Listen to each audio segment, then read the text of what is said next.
I'm Mark Dyer. I'm Muriel McKay's grandson. This is Ian McKay, Muriel's son. We're here to update you on the search for my grandmother's remains that have been ongoing since 2021, since Nizam, the kidnapper, revealed that he buried her and the first time admitted his part in the kidnap, which was a great revelation for us, which has opened the door to an incredible investigation conducted by myself, my own business team, and the family. And where we are today is an offer was made in June, £1 million, to locate my grandmother's remains finally. And where we've come with that is we've had 3 distinct leads, one in Buntingford High Street, one at Crabs Lane, Stocking Pelham, and one at Bethnal Green. So Buntingford was a lady in end-of-life care. We went to visit her in a home and she was with her daughter. She revealed a location of a shop. We scanned behind that shop, we found nothing. It was originally searched in 1970. We searched again with scanners. We've found nothing of great interest. Therefore, we've crossed that box off our list. Number 2, Crabtree Lane. Crabtree Lane is, I would say, a 5-minute walk from Rook's Farm.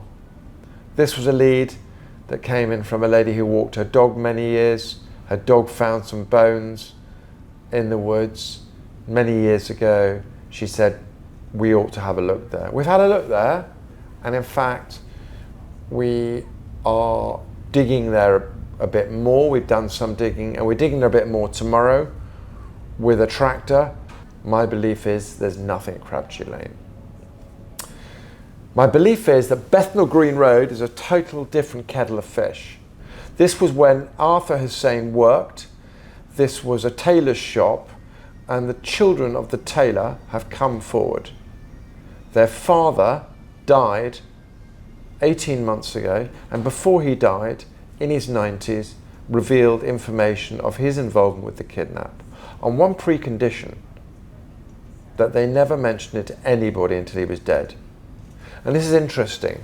That precondition from someone who lived in Israel, was in their 90s, wanted to share it with the children, thought it was only fair. So clearly his whole life, he had been wanting to come forward with this information.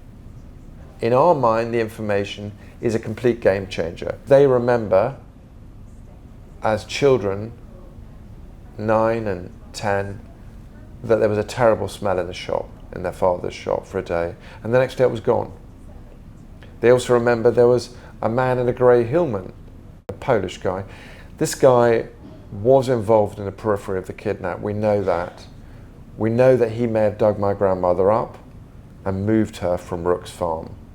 It actually stands true that this tailor who helped them went to visit Rook's Farm, I believe on the 30th of December 1969, to pick up some tailoring from Arthur Hussein, and no one answered the door.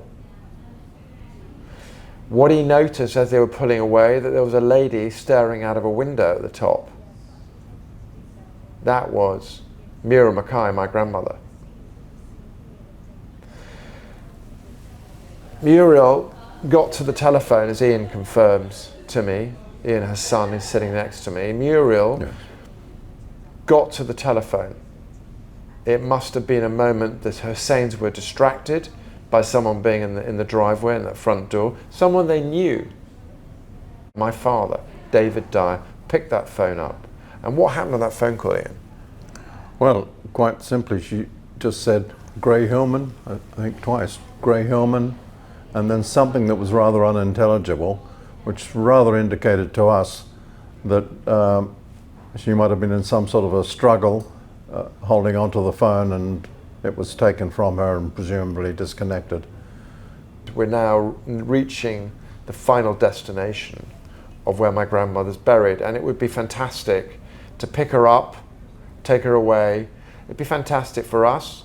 It'd be fantastic for the children, Mr. Chaplin's children, who are clearly upset by this. We're going to go to Bethnal Green. We're going to scan it. We're being stopped from scanning it. The current owners of the lessees, 2 people who have access to that garden, that yard, that is the same as it was in 1970. We need to get into that yard. We need to do a non-invasive scan. We need to establish what's underground, and if my grandmother's there, she's coming out of there. If you feel you have any information that you can help with on the Muriel McKay kidnap, then come forward, speak to us, email us, connect with us. We're here just to solve this. There's no jeopardy. MurielMcKay.com. Inquiries at WimbledonKidnap.com. And if there's anybody out there who can help us, please, just any small bit of information just might make the difference for us, and you'll feel good about it. Thank you. Yeah.